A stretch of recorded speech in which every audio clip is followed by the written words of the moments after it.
Olá pessoal, tudo bom? Então, nós resolvemos criar um desafio que se chama Eu Não Me Envergonho do Evangelho de Cristo. E eu tô abrindo esse desafio, trazendo aqui uma palavra do Senhor, que o Senhor colocou no meu coração, para que possamos meditar, né, pensar nela e rever nossas atitudes. Muitas vezes nós precisamos rever nossas atitudes, né? Nem sempre estamos agindo conforme o Senhor quer que hajamos. Então eu trouxe aqui, escolhi um texto de Judas, capítulo 1, né? Só tem um capítulo, o livro de Judas, a partir do versículo, só o versículo 16. Mas eu vou citar alguns a partir do verso 5. E diz assim: estou sendo mais claro que posso, ainda que alguns de vocês conheçam o assunto e não precisem de mais informação. Aqui está um resumo. O Senhor salvou o povo da escravidão da terra do Egito, mas depois destruiu os que não tinham fé. Mais para frente. Sodoma e Gomorra, que se degradaram sexualmente de modo antinatural e foram destruídas com as cidades vizinhas semelhantes, são outro exemplo. Queimando continuamente, sem se consumir, elas são uma advertência permanente. O Senhor está trazendo aqui vários exemplos de coisas ruins que aconteceram. Ao contrário deles, o arcanjo Miguel, que foi à lona com o diabo por causa do corpo de Moisés, não se atreveu a proferir maldições no mesmo nível do diabo. Ele simplesmente disse: Deus tratará você. Mas essas pessoas desprezam qualquer coisa que não entendem e, por fazerem o que querem, agindo por instinto animal, serão responsáveis pela própria destruição. Coitados. Eles seguem o caminho de Caim, eles se afundam no erro de Balaão por cobiça, serão destruídos como na rebelião de Coré. Quando vocês cultuam e comem juntos, eles são tumores que enfeiam suas festas de comunhão.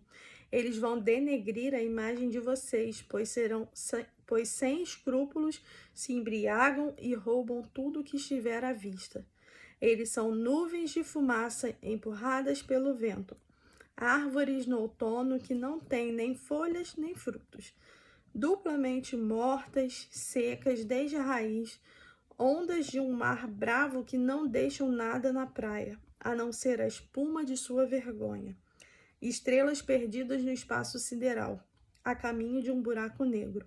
Enoque, o sétimo depois de Adão, profetizou a respeito deles. Olhem, o Senhor vem com milhares dos santos anjos para julgar a todos, sentenciando cada um por todo ato de sacrilégio e palavra arrogante que decorre de sua religião corrompida.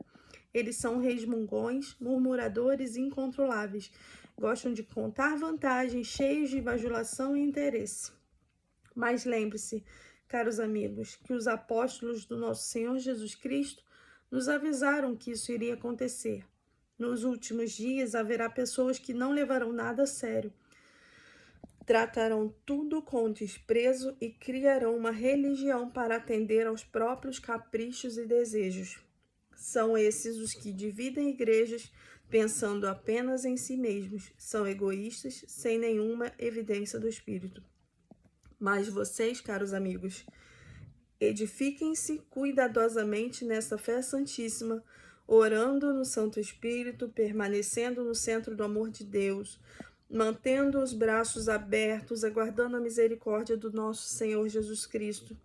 Essa é a vida de verdade que permanece para sempre. Tenham paciência com os que vacilam na fé. Busquem os que tomam o caminho errado. Tenham pena dos pecadores, mas não peguem leve com o pecado. Não se esqueçam de que o pecado produz um mau cheiro insuportável que chega até os céus.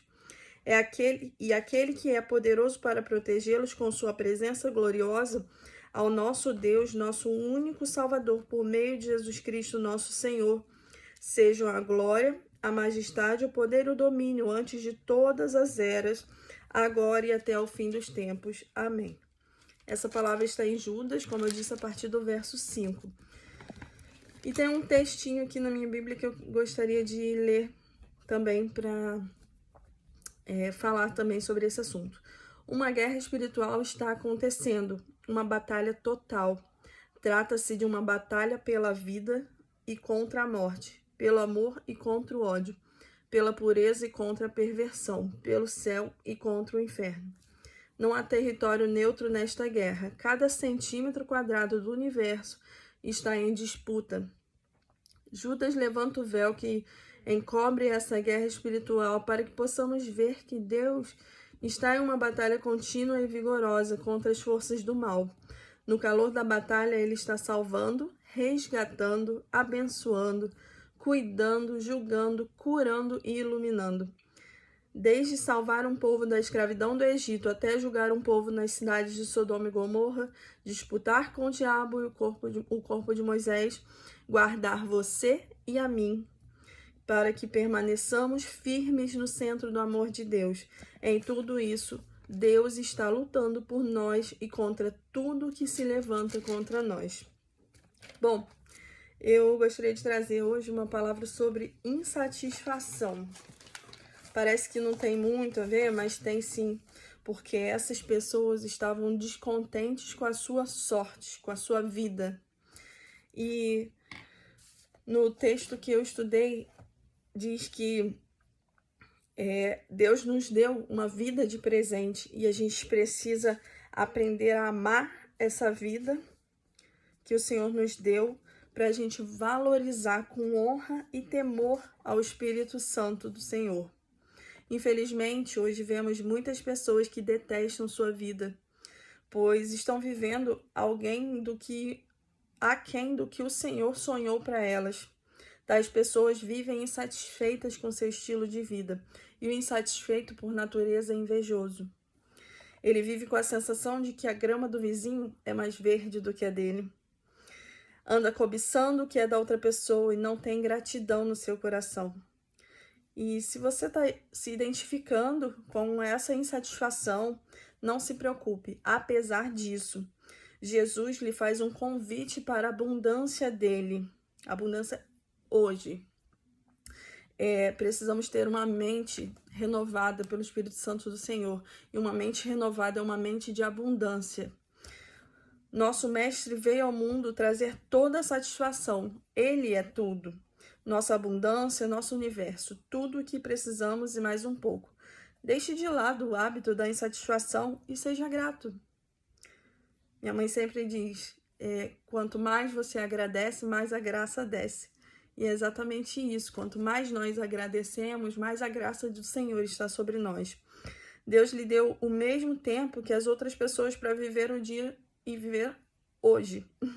Como diz a expressão carpe diem, aproveite o dia. Viva-o intensamente. Hoje é o dia de tomar as suas decisões mais importantes. O dia ainda não acabou e você não pode desperdiçar a sua vida. Encha sua vida com a presença do Senhor Jesus. Alguns versículos que eu anotei. Isaías 55, versículo 6 diz: busque ao Senhor enquanto se pode achar. Invocai-o enquanto ele está perto. Jeremias, capítulo 29, do versículo 12 e 13. Buscar-me-eis e me achareis quando me buscardes de todo o vosso coração. Salmos 37, versículo 4. Agrada-te do Senhor e ele satisfará os desejos do teu coração. Salmos 34, versículo 15. O Eterno está sempre de olho em seus amigos. Seus ouvidos estão atentos a cada gemido ou suspiro. Busque ao Senhor, clame a Ele. O Senhor tem alegria para nos dar. A insatisfação nos paralisa. Isso é algo muito sério. Com isso eu quero também falar uma outra coisa. Às vezes nós nos cansamos e esquecemos que a cadeira tem um encosto. E esse encosto é para você descansar. Descansar no Senhor. Entregar as nossas dificuldades para o Senhor. Então, não se deixe paralisar pela insatisfação. A insatisfação nos paralisa e impede de viver o melhor desta vida em obediência a Deus. Busque o Senhor com intensidade. Ele se revela a nós quando temos um coração sinceramente disposto a servi-lo Quando nos encontramos em Deus, a nossa vida fica repleta de satisfação. E tem uma frase de um pastor, chama Fabiano Ribeiro, que diz assim: a nossa obediência não é por medo ou troca, mas sim porque a obediência é um convite para novas experiências. Então, que possamos buscar o Senhor mesmo todos os dias. Às vezes encontramos dificuldades, mas que possamos ser sinceros com o Senhor. Quando a gente age em sinceridade com o Senhor, Ele age sobre nós também. E era essa palavra que eu queria deixar: não se deixe paralisar por insatisfações, por tristezas, por perdas, mas descanse no Senhor, entrega o teu caminho a Ele e Ele fará o mais necessário por você. Amém? Era isso.